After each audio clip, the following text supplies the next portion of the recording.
7. La ventaja se convierte en desastre. Corin Saules alzó un brazo al frente, y centró todos sus pensamientos en el guantelete negro con galones rojos que llevaba en la mano derecha.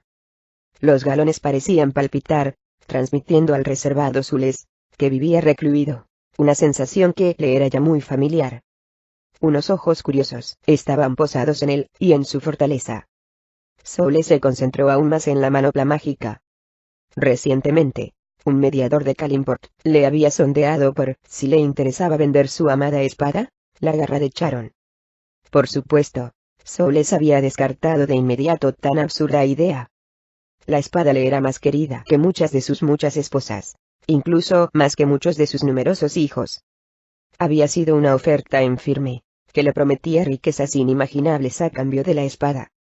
Saules conocía lo suficiente a los miembros de las cofradías de Kalimport, y había poseído la garra de Charon el tiempo suficiente para saber lo que podría ocurrir tras rechazar de plano una oferta como esa, por lo que no le sorprendió descubrir que se había convertido en el centro de atención de unos ojos curiosos.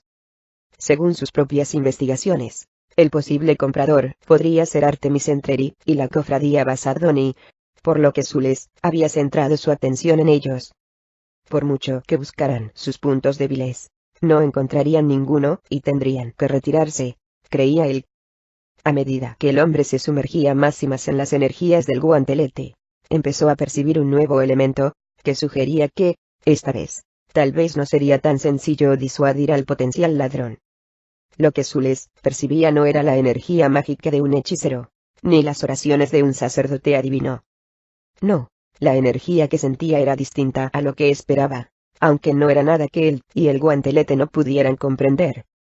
Sionistas, dijo en voz alta, apartando la mirada del guantelete para posarla en sus lugartenientes, que se mantenían en posición de firmes en la sala del trono. 3 de ellos eran hijos suyos, el cuarto era un gran comandante militar de Memnon, y el quinto un reputado ladrón de Kalimport ya retirado. Saules se alegró de que se tratara de un antiguo miembro de los Basardoni. Al parecer, Artemis Entreri y la cofradía Basardoni, si es que son ellos, cuentan con los servicios de un sionicista. Los 5 lugartenientes murmuraron entre sí acerca de las implicaciones de ese hecho. Quizás esta ha sido la ventaja con la que contaba Artemis Entreri durante todos estos años, sugirió el lugarteniente más joven, una hija de Saules de nombre Adania. Entreri. Se rió Prelio. Que tiene gran fortaleza mental. Sí, sin duda. Pero sionistas. Va. Es tan bueno con la espada que nunca los ha necesitado. Pues quien quiera que sea que ambiciona mi tesoro, tiene acceso a poderes mentales, repuso Saules. Creen que han hallado un punto débil en mí, y en mi tesoro que pueden aprovechar. Desde luego, eso los hace aún más peligrosos. Debemos prepararnos para un ataque. Los 5 lugartenientes se pusieron rígidos al oír esas palabras, aunque ninguno pareció demasiado preocupado. Corin Saules había pagado una buena suma de dinero para asegurarse de que las cofradías de Kalimport no habían urdido una conspiración contra Dayabad. Los 5 lugartenientes sabían que ninguna cofradía, ni siquiera 2 o 3 de ellas aliadas, podría reunir poder suficiente para conquistar Dayabad, no mientras Saules conservara la garra de Charon, que anulaba los poderes de cualquier mago. Ningún soldado logrará atravesar nuestros muros, y ningún ladrón conseguirá introducirse deslizándose entre las sombras, afirmó Adania con una sonrisa de seguridad. A no ser mediante algún diabólico poder mental, apostilló Prelio, mirando al anciano Saules. Pero el patriarca se limitó a reír. Ellos creen que han encontrado un punto débil, repitió. Pero yo puedo detenerlos con esto, alzó el guantelete, y, por supuesto, con otros medios. Saules dejó que esta última idea flotara en el aire y su sonrisa pintó expresiones similares en los rostros de todos los presentes. Había un 6º lugarteniente, un discreto personaje al que apenas se consultaba, y que se encargaba de los interrogatorios y la tortura, y que prefería pasar el menor tiempo posible con humanos. Reforzad todas las defensas, ordenó Saules. Yo me encargaré de los poderes mentales. Con un ademán, despidió a sus lugartenientes, y volvió a concentrarse en su poderoso guantelete negro, concretamente en el pespunte rojo que lo recorría como hilos de sangre. Sí, podía sentir una débil mirada fisgona, y, mientras deseaba que lo dejaran de una vez en paz, se dijo que disfrutaría poniendo un poco de emoción en su vida. Sin duda, Yaraskrik lo haría. Muy por debajo de la sala del trono de Corin Saules, en lo más profundo de unos túneles cuya existencia muy pocos conocían, Yaraskrik había descubierto ya que alguien con poderes psíquicos había violado el oasis. Yaraskrik era un desollador mental, un Illita, una criatura humanoide con una protuberante cabeza semejante a un enorme pulpo, con varios tentáculos que le nacían del rostro donde deberían haber estado la nariz, la boca y la barbilla. Los Illitas eran seres repugnantes que poseían una enorme fuerza física, aunque sus verdaderos poderes eran mentales. Unas energías mentales que eclipsaban los poderes de los magos humanos, e incluso de hechiceros Dross. Los Illitas vencían a sus rivales, apabullándolos con descargas de energía mental, tras lo cual, los esclavizaban anulándoles la mente, o introducían sus horribles tentáculos dentro del cuerpo de la indefensa víctima, y se daban un banquete con el tejido cerebral. Yaraskrik llevaba muchos años, trabajando con Corin Saules. Este lo consideraba un simple subalterno, y creía que había cerrado un trato justo con él después de que lo hubiera vencido en una breve batalla durante la cual había atrapado la descarga enviada por la mente de Illita dentro de la red mágica de su guantelete, que dejó a Yaraskrik incapaz de defenderse de un ataque con la mortífera espada. En verdad, si Saules hubiera atacado, Yaraskrik se habría fundido con la piedra, usando energías no dirigidas contra el humano, y, por tanto, fuera del alcance del guantelete. Pero, tal como Yaraskrik había calculado, Saules no había atacado. En vez de eso, el humano le había propuesto un trato. Su vida y un lugar cómodo en el que meditar, o fuese lo que hiciesen los Illitas a cambio de ciertos servicios, especialmente la defensa del oasis de Ayabad. En todos los años transcurridos desde entonces, Saules jamás había tenido la más mínima sospecha de que Yaraskrik había ido a Dayabad, y se había dejado vencer expresamente. El Illita había sido elegido entre los miembros de su raza para buscar y estudiar la garra de Charon, siguiendo la costumbre de los desolladores mentales de reunir conocimientos sobre todo aquello capaz de vencerlos. Yaraskrik apenas se había enterado de nada de interés sobre el guantelete en cuestión, pero no se sentía inquieto. Los brillantes Illitas eran una de las razas más pacientes del universo, capaces de disfrutar más del proceso que de la consecución de sus objetivos. Yaraskrik se sentía satisfecho viviendo en ese túnel. El desollador mental había captado un flujo de energía psiónica con la suficiente intensidad para estar seguro de que no procedía de otro Illita que husmeara por el oasis de Ayabad. Yaraskrik, convencido de su superioridad como todos los de su raza, estaba más intrigado que preocupado. De hecho, le perturbaba un poco que ese idiota de Saules hubiese capturado la llamada psíquica con su guantelete. Pero, la llamada había regresado, redirigida a otro sitio. Yaraskrik la había contestado, internándose mentalmente cada vez más profundamente en las entrañas de la tierra. Al descubrir la fuente de la energía, el Illita no trató de disimular su asombro, y la criatura presente al otro lado, un Drow, también quedó pasmado. Asakin, la mente del Drow, gritó instintivamente la palabra Drow que significaba Illita, y que llevaba una carga de respeto que los elfos oscuros otorgaban a muy pocas criaturas de otras razas. ¿Jon Genivals?, preguntó Yaraskrik. Era el nombre de una ciudad Drow que el Illita conoció bien en su juventud. Menzoberranzan, respondió el Drow telepáticamente. Casa Oblodra, manifestó el brillante Illita, pues esa típica casa Drow era bien conocida en todas las comunidades de desolladores mentales ubicadas en la antípoda oscura. Ya no. Yaraskrik percibió ira en esa respuesta, y comprendió la razón cuando Kimuriel le transmitió sus recuerdos sobre la caída de su arrogante familia. Durante el tiempo de conflictos toda la magia había quedado anulada durante un periodo de tiempo, pero no así los poderes psíquicos. En ese breve espacio de tiempo, las dirigentes de la casa Oblodra habían desafiado a las principales casas de Menzoberranzan, incluyendo a la poderosa matrona Baenre. Cuando la guerra entre los dioses dio un giro, la situación se invirtió, y, mientras la magia convencional volvió a funcionar, los poderes psiónicos desaparecieron temporalmente. La respuesta de la matrona Baenre a las amenazas de la casa Oblodra fue arrasar la casa y eliminar a todos los miembros de la familia excepto Kimuriel, el cual logró huir de la ciudad, utilizando su relación con Harlaxle y Bregandaerte, arrojándolos al abismo denominado Grieta de la Garra. ¿Pretendes conquistar el oasis de Ayabad?, preguntó Yaraskrik. Honestamente esperaba una respuesta, pues entre las criaturas con poderes psíquicos, solía establecerse un vínculo de lealtad más fuerte incluso que los vínculos de sangre. Dayabad será nuestro antes del amanecer, contestó sinceramente Kimuriel. La conexión se interrumpió bruscamente. Yaraskrik comprendió la razón al ver a Corin Soules irrumpir en la oscura cámara con la mano derecha enfundada en ese maldito guantelete que provocaba tantas interferencias con la energía psiónica.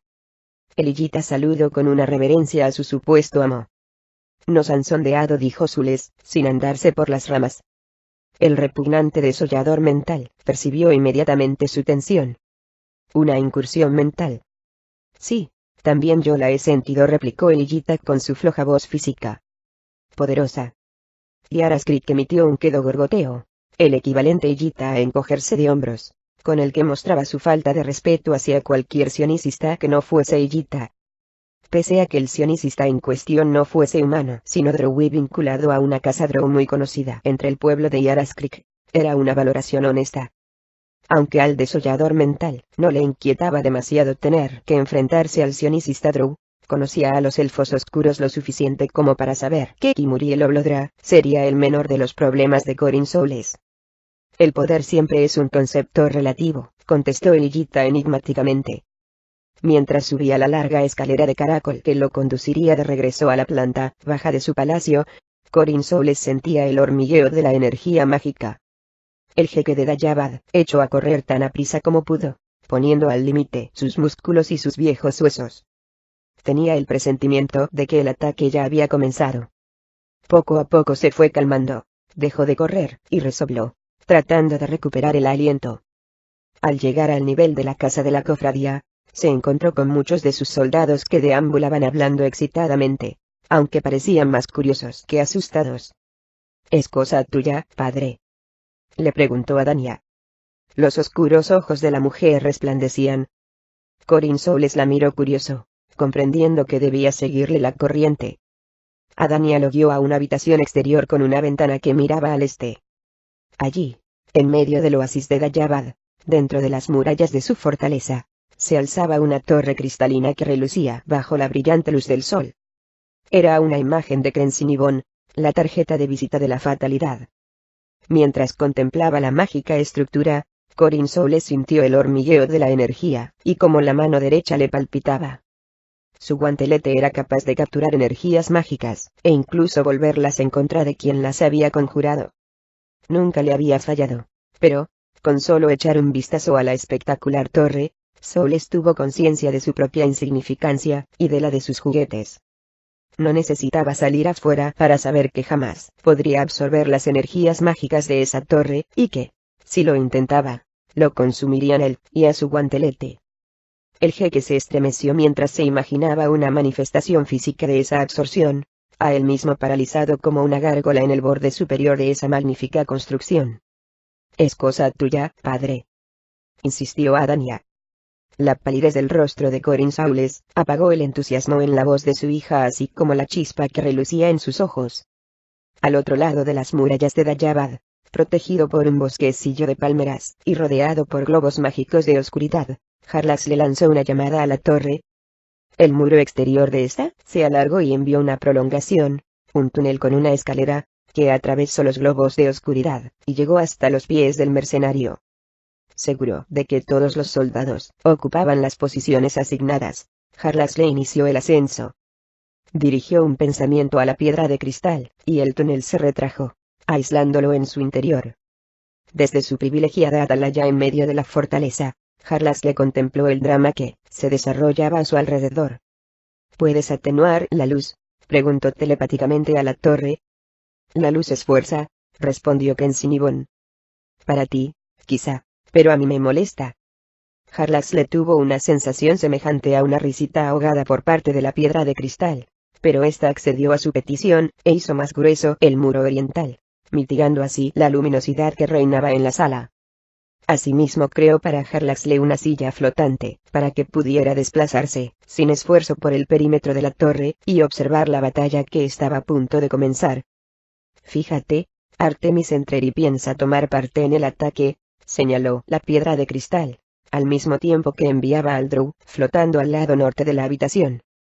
Jarlax le miró con atención hacia abajo, más allá de los muros de la fortaleza, hacia las tiendas, los árboles y las rocas.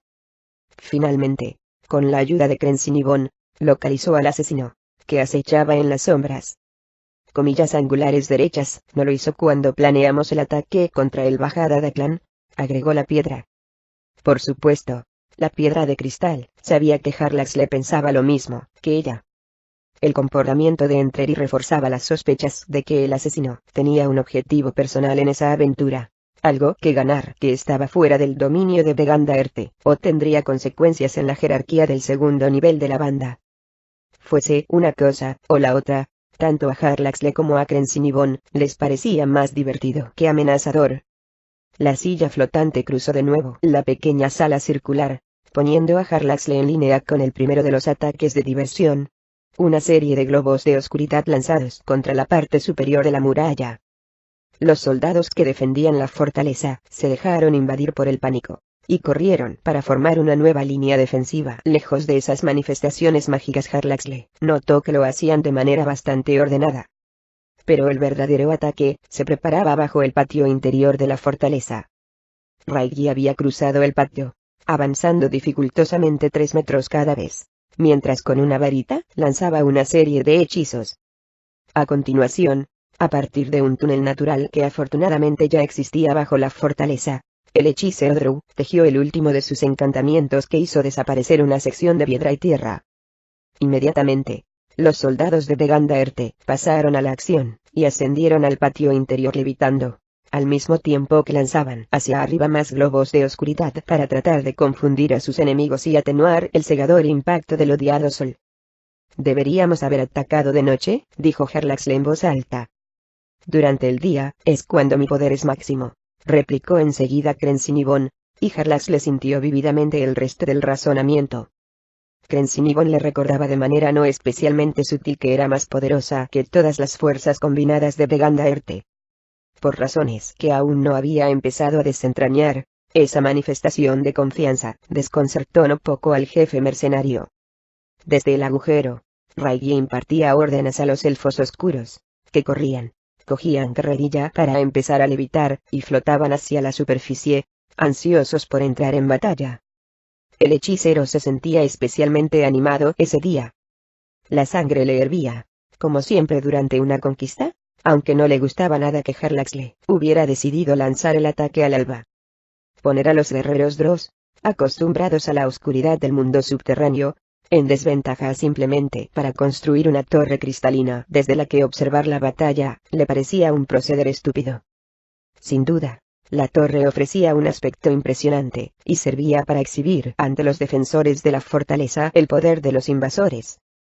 Raigi reconocía el mérito de causar tal terror, pero cada vez que veía a un soldado Drow entrecerrar los ojos cuando emergía del agujero, y debía enfrentarse a la luz del sol, se irritaba al pensar en el sorprendente comportamiento de su jefe, y tenía que apretar los dientes. Asimismo le parecía demasiado arriesgado usar tan abiertamente a elfos oscuros en el ataque. No podrían haber conquistado la fortaleza como planeaban hacer contra el Bajada de Clan, usando a humanos, e incluso a soldados kobolds, mientras los Drow se infiltraban sigilosamente. ¿Qué quedaría de Dayavad después de la conquista? Casi todos los supervivientes del ataque, y habría muchos, pues los elfos oscuros utilizaban en sus asaltos dardos impregnados con una droga narcótica, deberían ser ejecutados, para que no pudiesen revelar a nadie la identidad de los invasores. Raigi se recordó a sí mismo el lugar que ocupaba dentro de la cofradía. Sabía que, si quería conseguir dentro de la organización el apoyo necesario para derrocar a Jarlaxle, este debía cometer un error monumental que costara la vida a muchos soldados de Vegandaerte. Tal vez ese sería el error. El hechicero percibió un cambio en el timbre de los gritos que le llegaban desde arriba. Al alzar la vista, notó que la luz del sol parecía más brillante, ya que los globos de oscuridad habían desaparecido. El pozo creado mágicamente también se cerró de repente, atrapando entre la piedra a dos Drows que levitaban. Solo duró un momento, como si alguien hubiera anulado los Dweomers que habían abierto los túneles, pero lo suficiente para aplastar a los infortunados soldados Drows. El mago maldijo a Jarlaxle, aunque procuró hacerlo en voz baja. Tuvo que recordarse que debía esperar en un lugar seguro el final del ataque, y que, incluso si resultaba un completo desastre, era posible que no le fuera personalmente beneficioso. Corin Soules inició la retirada. Se sentía apabullado tanto por la presencia de elfos oscuros en el aislado Dayabad como por el contraataque mágico que había vencido a su guantelete. Soules había salido del edificio principal con la idea de reunir a sus soldados, trazando en el aire líneas de lívida oscuridad con la hoja desnuda de la garra de Charon color rojo sangre. Soules había corrido hacia la zona en la que se producía la invasión, donde los globos de oscuridad y los chillidos de dolor anunciaban la batalla. El guantelete no tuvo dificultad alguna en disipar esos globos de oscuridad ni tampoco en cerrar el agujero en el suelo por el que el enemigo se introducía dentro de la fortaleza, pero Soules casi fue aplastado por una oleada de energía que respondía al contraataque mágico que él mismo lanzaba. Era una descarga de energía tan brutal, tan pura, que jamás podría contenerla. El jeque sabía que procedía de la torre. La torre. Elfos oscuros. Dayabad estaba condenado. Así pues, se retiró hacia el edificio principal tras ordenar a sus soldados que lucharan hasta la muerte. Mientras corría por los pasillos casi desiertos que conducían a sus aposentos, seguido por su querida Adania, envió una llamada telepática a Yaraskrik para que acudiera a ayudarlo. No hubo respuesta.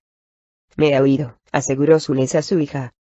«Solamente debemos mantenernos lejos de los invasores hasta que Yaraskrik nos ayude a escapar. Entonces correremos a informar a los señores de Kalimport de que los elfos oscuros están aquí.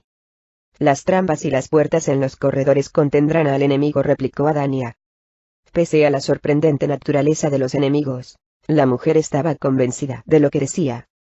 La red de largos corredores que recorrían el edificio principal de Dayabad, de forma casi circular, estaban flanqueados por pesadas puertas de piedra o madera reforzadas con metal capaces de repeler casi cualquier invasión de fuerzas físicas o mágicas. Asimismo, entre la muralla exterior y el Sancta Sanctorum de Corin Soules, se habían colocado tantas trampas, que detendrían incluso al ladrón más avesado. Pero no al más listo. Artemis Entreri había llegado hasta la base del muro septentrional de la fortaleza sin que nadie reparase en su presencia. No había sido tarea fácil, de hecho, en circunstancias normales, habría sido del todo imposible, pues entre la fortaleza y la zona de árboles, tiendas, rocas y los pequeños lagos que formaban el oasis, había unos 30 metros de campo abierto, pero esas no eran circunstancias normales. Después de ver cómo una torre se materializaba en el interior de la ciudadela, la mayoría de los guardias había corrido de acá para allá tratando de descubrir si se trataba de una invasión o si era un proyecto secreto de Corin Soules. Incluso los guardias que custodiaban las murallas no habían podido evitar contemplar, maravillados y espantados, la asombrosa torre. Entreri se atrincheró. La capa oscura que había tomado prestada a una piguafui de camuflaje que no aguantaría mucho la luz del sol, le ofrecía algo de protección por si a alguno de los guardias se le ocurría asomarse por la muralla de más de 6 metros de altura y mirar hacia abajo. El asesino esperó hasta que dentro estallaron gritos de lucha. Para unos ojos no expertos, las murallas de la fortaleza de Dayabad parecían inexpugnables. Las junturas de mármol blanco pulido contrastaban agradablemente con la arenisca marrón y el granito gris. Pero para Entreri, más que un muro, era una escalera con grietas en las que apoyar los pies y asideros para las manos. Escaló el muro en cuestión de segundos, y se asomó por el borde. Los dos únicos guardias estaban ocupados cargando a toda prisa sus ballestas. Miraban hacia el patio, donde se libraba la batalla. El asesino salvó el muro silenciosamente, embosado en la piguafui, y pocos segundos después, descendía por el otro lado de la muralla vestido como uno de los guardias de Corin Soules. Entreri se unió a un grupo de guardias que corría frenéticamente hacia el patio delantero, pero se alejó de él tan pronto como tuvo a la vista la batalla. El asesino trató de confundirse con el muro, mientras se acercaba a la puerta principal abierta, donde divisó a Corin Soules. El jeque combatía la magia Drow, blandiendo su maravillosa espada. Cuando Soules emprendió la retirada, Entreri procuró mantenerse algunos pasos por delante, y entró en el edificio principal antes que Soules y su hija. El asesino corrió por los pasillos silenciosamente, sin que nadie lo viera, atravesando puertas abiertas, pasando por delante de las trampas, siempre por delante de los zules que huían así como de los soldados que cubrían la retirada de su jefe, y aseguraban los corredores por detrás. El asesino llegó a la puerta principal de los aposentos privados de Zules con tiempo suficiente para percatarse de las alarmas y las trampas colocadas en ella, y anularlas. Así pues, cuando Adania Soules empujó la espléndida puerta decorada con pan de oro que conducía a los aposentos, en apariencia seguros, de su padre, Entrer ya estaba allí, esperando en silencio detrás de un tapiz que iba del suelo al techo. Los 3 soldados de Dayabad bien entrenados, bien armados, y bien pertrechados con su armadura de brillante cota de malla y pequeñas hebillas, se encararon a los 3 elfos oscuros, junto al muro occidental de la fortaleza. Pese a hallarse muy asustados, los humanos conservaron el suficiente aplomo para formar una defensa triangular, y asegurarse las espaldas con el muro que se alzaba tras ellos. Los Drow se desplegaron, y a continuación atacaron al unísono. Cada uno de ellos empuñaba 2 asombrosas espadas Drows, con las que ejecutaban los movimientos de ataque circular tan velozmente, que apenas podía distinguirse dónde acababa una espada, y dónde empezaba la otra. Los humanos se mantuvieron firmes en su posición, parando y desviando los golpes, y reprimiendo el impulso de cargar ciegamente contra los rivales, tal como hacían algunos de sus camaradas con resultados desastrosos. Gradualmente, hablando rápidamente entre ellos para analizar todos los movimientos del enemigo, el trío empezó a descifrar la engañosa y brillante danza Drow lo suficiente para lanzar 1 o 2 contraataques. La lucha se prolongó. Los humanos, prudentemente, mantenían la posición, sin seguir a ninguno de los elfos oscuros que fingían retirarse, ya que eso solamente conseguiría debilitar sus defensas. Las espadas mágicas con las que Corin Saules había equipado a sus mejores soldados eran dignas oponentes de las armas Drow. Los elfos oscuros intercambiaron unas palabras que los humanos no entendieron, tras lo cual atacaron los 3 a una, blandiendo las 6 espadas en un vertiginoso movimiento. Los soldados de Zules alzaron espadas y escudos para enfrentarse al desafío, y el entrechocar de metal contra metal resonó como una única nota. Esa nota cambió poco después, perdió intensidad, y los 3 humanos se dieron cuenta de que, por alguna razón que se les escapaba, los Drows ahora solo empuñaban una espada cada uno. Mientras se defendían del continuado ataque Drow, alzando armas y escudos, se dieron cuenta demasiado tarde que habían dejado la parte inferior del cuerpo desprotegida al oír los chasquidos de 3 pequeñas ballestas, y sentir un pinchazo en el abdomen. Los elfos oscuros recularon un paso. Tonakin Tassals, el soldado del centro, gritó a sus compañeros que lo habían alcanzado, pero se encontraba bien. El compañero de su izquierda empezó a decir lo mismo, pero hablaba vacilando y arrastrando las palabras. Tonakin le echó un vistazo justo a tiempo de ver cómo caía de bruces al suelo. De la derecha no le llegó ninguna respuesta. Tonakin se había quedado solo. El soldado inspiró profundamente, y fue reculando a lo largo del muro mientras los 3 elfos oscuros recogían sus espadas. Uno de ellos le dijo algo, que no entendió, aunque tampoco era necesario pues la expresión de su rostro era suficientemente elocuente. El Drow le estaba diciendo que hubiera sido mejor que se hubiera dormido. Tonakin no podía estar más de acuerdo con él, pues los 3 Drow se abalanzaron sobre él en un brutal y perfecto ataque combinado de 6 espadas. Tonakin Tassals era un guerrero muy bien entrenado, por lo que consiguió detener a 2. La lucha se prolongaba en el patio y a lo largo de la muralla. Con armas físicas y magia, los mercenarios de Harlax le arrollaron a los soldados de Dayabad. El líder de Vegandaerte había ordenado a sus Drows que mataran al menor número posible de defensores, procurando dormirlos con los dardos narcóticos envenenados, y que aceptaran rendiciones. Sin embargo, se percató que bastantes elfos oscuros no daban opción a que los enemigos que no sucumbían al narcótico se rindieran. El líder Drow se limitó a encogerse de hombros, sin importarle la suerte de los humanos. Ni él ni sus mercenarios tenían suficientes oportunidades de combatir en una batalla declarada. Si morían demasiados soldados de Corin Saules como para que el oasis siguiera funcionando, él y Krensin y Von sencillamente buscarían sustitutos. En cualquier caso, el poder de la piedra de cristal había obligado a Zules a refugiarse en el edificio, y el asalto había llegado a la segunda fase. Todo salía de maravilla. Tras asegurar el patio y la muralla, y penetrar en el edificio principal por varios puntos. Kimuriel y Raigi aparecieron por fin en escena. Kimuriel ordenó que condujeran a su presencia a varios de los prisioneros aún despiertos, a los que obligó a que entraran en la casa antes que él. Usando sus poderes mentales, les leería los pensamientos mientras lo guiaban por el laberinto lleno de trampas hasta el objetivo. Zules. Harlax se quedó dentro de la torre de cristal. Un parte de él deseaba ir abajo y unirse a la fiesta, pero decidió quedarse al margen y compartir ese momento con su más poderoso aliado, la piedra de cristal. Incluso permitió que Kensinibon volviera a hacer menos espeso el muro oriental, para que la luz del sol invadiera la habitación. ¿Dónde se ha metido? Yaras Creek. Corin Soules echaba chispas y daba vueltas airadamente por la habitación. Tal vez no puede llegar hasta aquí, razonó Adania. Mientras hablaba se acercó al tapiz.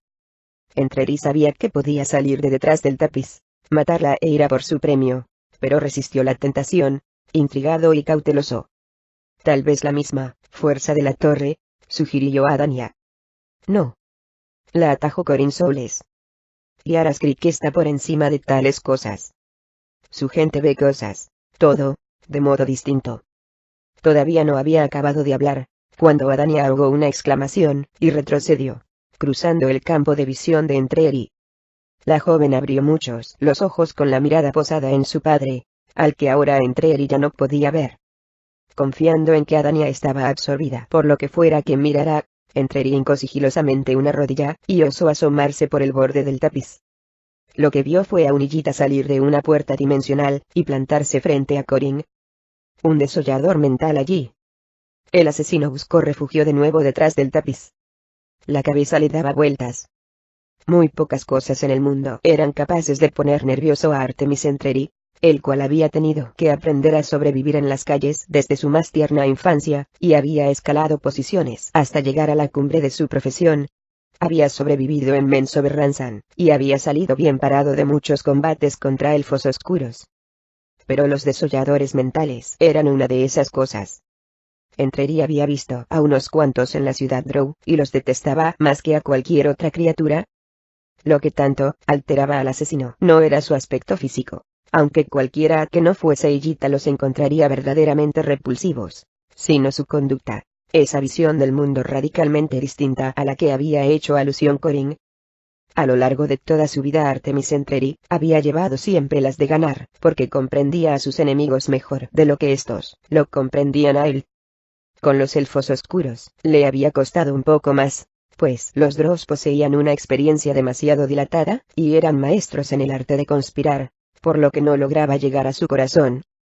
Pese a que apenas había tratado con los Illitas, su desventaja respecto a ellos era aún más fundamental e insalvable.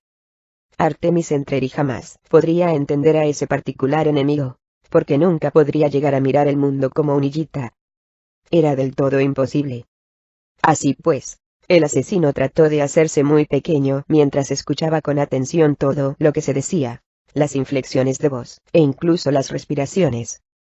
¿Por qué no has acudido antes a mi llamada?, preguntó Corin Soules. Son elfos oscuros. Están dentro del edificio, contestó Yaras Creek con una voz gorgoteante y floja que a Entreri le recordó a un hombre muy anciano con la garganta llena de flema. Deberías haber venido antes, gritó Adania. Podríamos haber vencido a...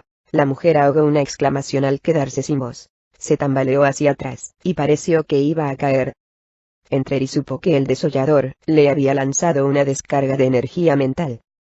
¿Qué hago?, gimoteó Corin Soules. No puedes hacer nada. Estás perdido, respondió Yaras Creek. Negocia con ellos, padre, exclamó Adania, que empezaba a recuperarse. Dales lo que quieren, o te matarán. De todos modos cogerán lo que quieren, le aseguró Yaras Creek, y añadió dirigiéndose a Corin. No tienes nada que ofrecerles. Estás perdido, padre. De pronto, la voz de Adania sonaba débil, casi lastimera. Atácalos. Acaba con ellos, ordenó Corin Soules a Illita, amenazándolo con su mortífera espada. Yaras Creek emitió un sonido que Entreri, el cual había hecho acopio de valor suficiente para asomarse por el borde del tapiz, interpretó como una expresión de regocijo. No una risa, sino más bien una tos entrecortada, aunque clara. Corin Soules interpretó del mismo modo ese sonido, pues enrojeció de rabia. —¿Sondros? ¿Es que no entiendes eso? No hay esperanza, dijo Elillita. Corin Soules iba a ordenarle de nuevo que atacara a los invasores, pero, preso de una súbita inspiración, hizo una pausa, miró fijamente a su compañero de cabeza semejante a la de un pulpo, y le acusó. —¿Tú lo sabías? Cuando se produjo esa incursión mental en Dayabad, supiste que el sionicista era Drow, confirmó Elillita. —Traidor. No ha habido traición. Tú y yo nunca hemos sido ni amigos ni aliados, razonó Elillita con lógica. Pero lo sabías. Y Araskrik no se molestó en responder. Padre. Adania temblaba como una hoja. Corin Soules respiraba dificultosamente. El jeque se llevó la mano izquierda al rostro para limpiarse el sudor y las lágrimas. —¿Qué debo hacer? Se preguntó en voz alta. —¿Qué? Y Araskrik tosió de nuevo para manifestar su regocijo, y, esta vez, Entreri comprendió que el desollador mental se burlaba del pobre Corin. De pronto este recuperó la compostura y fulminó con la mirada a Lillita. —¿Te parece divertido? Le espetó. —Me divierten las ironías de las especies inferiores. ¿Cuánto se parecen tus gemidos a los que lanzaban las personas a las que has matado? ¿Cuántas te suplicaron en vano que les perdonaras la vida? Del mismo modo que tú vas a suplicar en vano clemencia a unos enemigos tan poderosos que jamás podrías entenderlos. Pero tú los conoces muy bien, exclamó Corin. Prefiero los Drows a los lastimosos humanos, admitió Araskrik con franqueza. Ellos nunca suplican clemencia, si saben que no se les concederá. A diferencia de los humanos, aceptan los fallos de los seres individualistas. No existe una comunidad entre ellos, como tampoco existe entre los humanos, pero ellos comprenden y aceptan que son falibles. Elillita inclinó levemente la cabeza, y añadió. Este es todo el respeto que puedo demostrarte ahora, en la hora de tu muerte. Podría lanzarte un flujo de energía, para que la capturaras, y la dirigieras contra los elfos oscuros, que ya están muy cerca, te lo aseguro, pero no lo haré. Artemis Entreri supo entonces que Corin Soules pasaría de la desesperación a la cólera de quien no tiene nada que perder. Una reacción que había presenciado muchas veces durante las duras décadas vividas en la calle. Aún tengo el guantelete, exclamó Corin con voz sonora, mientras apuntaba a Araskrik con su magnífica espada. Al menos tendré el placer de ser testigo de tu muerte. Antes de que acabara de hablar, Elillita ya había desaparecido como si se hubiera fundido con la piedra. Maldito sea. Maldito. El jeque interrumpió sus diatribas cuando en la puerta resonó un golpe. La varita. Gritó Corin a su hija, volviéndose hacia ella, y hacia el gran tapiz que decoraba sus aposentos privados. Adania, con ojos desorbitados, ni siquiera trató de coger la varita que llevaba al cinto. Sin mudar de expresión, se desplomó. Allí estaba Artemis Entreri. Corin Soules contempló boquiabierto cómo su hija se derrumbaba, aunque, en el fondo, solamente le importaba la suerte de Adania por lo que pudiera afectar a su seguridad, así que clavó la mirada en Entreri. Hubiera sido mucho más fácil si me hubieras vendido la espada, comentó el asesino. Sabía que tú estabas detrás de esto, Entreri, gruñó Corin Soules, dando un paso hacia él, empuñando la espada de filo rojo sangre, que relucía. Te ofrezco otra oportunidad para venderla. Corin se quedó inmóvil, con una expresión de total incredulidad en el rostro. La espada a cambio de su vida, propuso el asesino, señalando a Adania con la punta de su daga. No te puedo ofrecer salvar la tuya. Eso tendrás que negociarlo con otros. Al otro lado de la puerta sonó otro golpetazo, seguido por ruidos de lucha. Está muy cerca, Corin Soules. Están cerca, y son imparables. ¿Has traído elfos oscuros a Kalimport?, gruñó Corin. Vinieron por voluntad propia. Yo simplemente fui lo bastante prudente como para no tratar de oponerme a ellos. Te lo ofrezco por última vez. La garra de Charon a cambio de Adania. No está muerta, solo dormida. Como para demostrarlo, enseñó a Corin un extraño dardo de pequeño tamaño, un dardo Drow impregnado con una droga narcótica. Dame la espada y el guantelete, y tu hija vivirá. Después podrás negociar para tratar de salvar la vida. La espada no te servirá de nada contra los Drows, pues pueden destruirte, sin necesidad de usar magia. Pero, si debo negociar para salvar la vida, ¿por qué no hacerlo espada en mano? En lugar de responder, Entreri echó una mirada a Dania dormida. ¿Puedo confiar en tu palabra?, preguntó Corin Soules. En vez de responder, Entreri le clavó su gélida mirada. En la pesada puerta, resonó un fuerte golpe. Como incitado por ese sonido de peligro inminente, Corin se abalanzó sobre Entreri blandiendo la espada. El asesino podría haber matado a Dania y después eludir el ataque, pero no lo hizo. Su táctica consistió en ocultarse rápidamente detrás del tapiz e ir avanzando de rodillas. Detrás de Soules hundía una y otra vez la garra de Charon en el pesado tejido, destrozándolo con facilidad y llevándose incluso pedazos de muro. Al salir por el otro lado, Entreri se encontró con un Soules que avanzaba en su dirección con una expresión mezcla de locura y alborozo. Los Drows me creerán muy valioso cuando entren aquí y vean que he matado a Artemis. Entreri chilló con voz aguda, lanzó una estocada, hizo un amago y trató de herir al asesino en un hombro. Pero Entreri había desenvainado ya su espada, que sujetaba con la mano derecha mientras que en la izquierda blandía la daga, y la movió hacia arriba para desviar el golpe. Soules era bueno, muy bueno, y antes de que Entreri pudiera avanzar hacia él con la daga, ya había adoptado una posición defensiva con su formidable arma. El respeto lo mantenía alejado del hombre y, sobre todo, de esa devastadora arma. Sabía lo suficiente acerca de la garra de Charon para comprender que un simple pinchazo, incluso en la mano a resultas de una parada, se infectaría y, muy probablemente, acabaría por matarlo. Seguro de que había encontrado la abertura que necesitaba, el avesado asesino fue acechando a su rival muy lentamente. Soules atacó de nuevo con una estocada baja que Entreri eludió saltando hacia atrás, y otra alta, ante la cual el asesino se agachó. A continuación impulsó la espada hacia el abdomen de su rival en un movimiento brillante y veloz con el que hubiera logrado herir, aunque fuese superficialmente, a cualquier otro oponente. En ningún momento Soules estuvo cerca de tocar a Entreri. El jeque retrocedió dificultosamente, y tuvo que lanzar una estocada lateral para mantener a raya al asesino, que se las había arreglado para colocarse a su derecha, mientras contrarrestaba con fuerza la tercera estocada. Corin Soules gruñó de frustración, viéndose de nuevo en igualdad de condiciones. Se quedaron uno frente a otro, mirándose desde una distancia de aproximadamente 3 metros. Entreri seguía acechando a su rival serenamente. Soules avanzó hacia él oblicuamente con la intención de interceptarlo. Entreri se dio cuenta de que Soules avanzaba manteniendo un pie retrasado, listo para cambiar de dirección si a su rival se le ocurría huir. Estás desesperado por conseguir la garra de Charon, pero no tienes ni idea de cuál es su auténtica belleza, le espetó Corin Soules, riéndose entre dientes. Puedes imaginarte su poder y sus trucos, asesino. Entreri continuaba retrocediendo, ora a la izquierda ora a la derecha, permitiendo que Soules restringiera el campo de batalla. El asesino empezaba a ponerse nervioso, y los ruidos en la puerta indicaban que la resistencia en el pasillo había sido aplastada.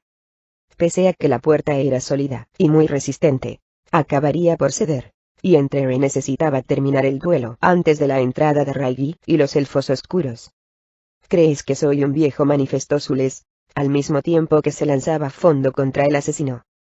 Entreri desvió el golpe y contraatacó, metió su acero bajo la espada de Soules, y la deslizó hacia afuera. Inmediatamente dio media vuelta y avanzó, atacando con la daga, pero tuvo que apartarse demasiado pronto de la poderosa espada de su rival. El ángulo de la parada era tal que el arma encantada se acercaba peligrosamente a una de sus manos. Al dejar de bloquear la espada, tuvo que recular rápidamente mientras Soules lanzaba su ataque. Sí, soy un viejo, pero la espada me da fuerzas, afirmó Soules, con voz impertérrita. Estamos igualados, Artemis Entreri, y, mientras yo tenga mi espada estás condenado. Nuevamente atacó, pero Entreri lo esquivó fácilmente, deslizándose hacia la pared opuesta a la puerta. Sabía que se estaba quedando sin espacio, pero para él eso solamente significaba que lo mismo le ocurría a Soules. Se estaba quedando sin espacio, y sin tiempo. Así, corre y huye como un conejo, se mofó de él Soules. Te conozco, Artemis Entreri. Te conozco muy bien. Guárdate de mí.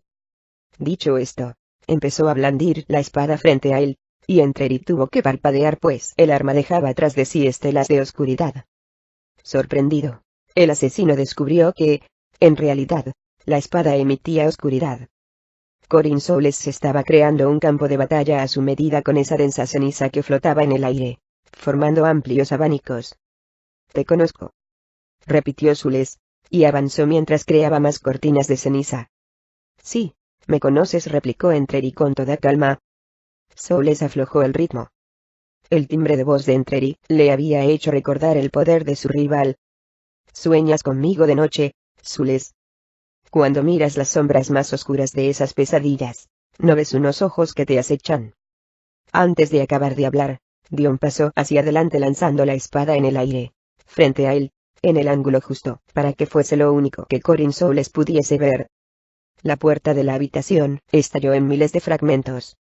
Pero Soules apenas se dio cuenta, tan ofuscado estaba contrarrestando el ataque, y golpeando la espada de su rival primero en la parte superior, luego en la inferior, y, finalmente, desviándola a un lado.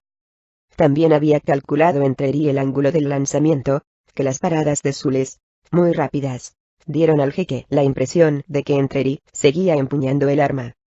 Soules saltó hacia adelante, atravesó los opacos abanicos de ceniza generados por su espada, y se lanzó hacia donde suponía al asesino. De pronto, notó la punzada en su espalda, y se quedó rígido. La daga de Entreri se le hundió en la carne.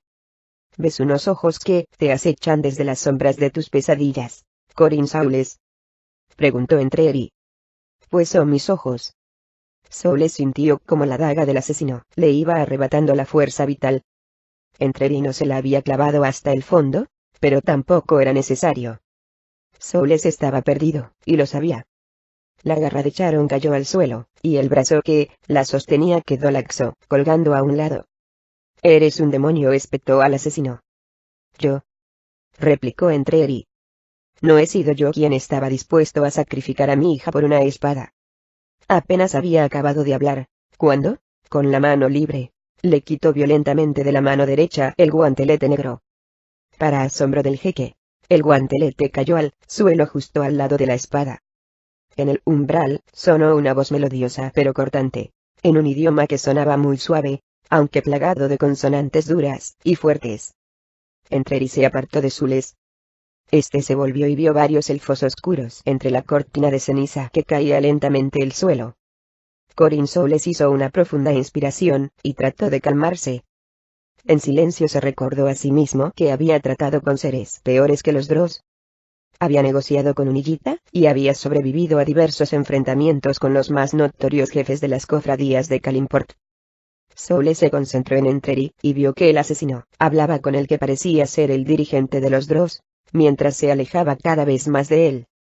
Allí, justo a su lado, estaba su espada, su posesión más preciada, que estaba dispuesto a conservar incluso a cambio de la vida de su hija. Entreri se alejó un poco más de él.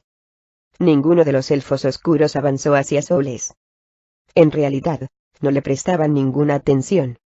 La garra de Charon, tan convenientemente cerca de él, parecía llamarlo. Corin Soules hizo acopio de toda su energía, tensó los músculos, y calculó cuál era la mejor opción. De repente se lanzó, se enfundó en la mano derecha el guantelete negro con repuntes rojos, y, sin percatarse de que no le quedaba exactamente igual de ajustado que antes, empuñó la poderosa espada encantada. «Diles que quiero hablar con su jefe», gruñó en dirección a Entreri, pero las palabras se le confundían.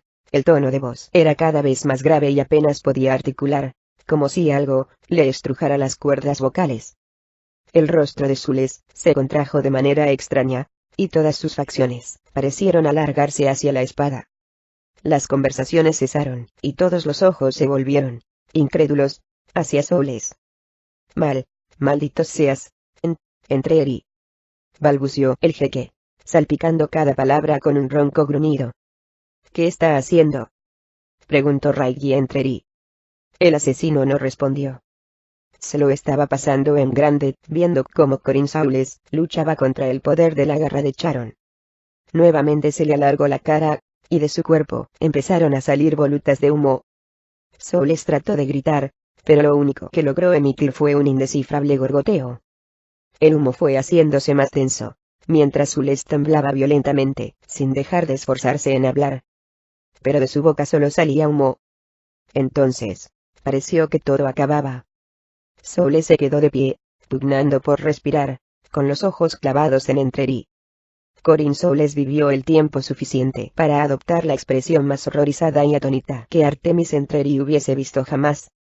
Fue una expresión que le complació enormemente. Había algo demasiado familiar en el modo en que Soules había traicionado a su hija. El hombre estalló en una súbita y chisporroteante explosión. La piel de la cabeza se consumió, quedando tan solo un cráneo chamuscado y unos horrorizados ojos abiertos de par en par. Nuevamente la garra de Charon cayó al suelo con un sonido sordo que nadie esperaría de un arma de metal. El cuerpo, sin vida de Soules, se derrumbó a su lado. «Explícate», ordenó Raigi. Entreri se acercó al cadáver, y, llevando un guantelete en apariencia idéntico al de Corin Soules, aunque no era su pareja, porque era también, para la mano derecha, recogió tranquilamente el trofeo que acababa de ganar. «Reza para que no vaya a los 9 infiernos, que es donde tú habrás acabado, Corin Soules, porque si te encuentro allí, te seguiré atormentando por toda la eternidad», dijo el asesino al cadáver. «Explícate», exigió el hechicero. «¿Que me expliqué?» Entreri se volvió para mirar al enfadado mago, y se encogió de hombros, como si la respuesta fuese evidente. «Yo estaba preparado, y él era un estúpido». Raigi le lanzó una ominosa mirada, pero Entreri se limitó a sonreír con la esperanza de que su sonrisa incitara al mago a pasar a la acción. Ahora esgrimía la garra de Charon, y llevaba el guantelete con el que atrapar y redirigir la magia. El mundo acababa de cambiar de un modo que ese maldito Raigi ni siquiera se imaginaba.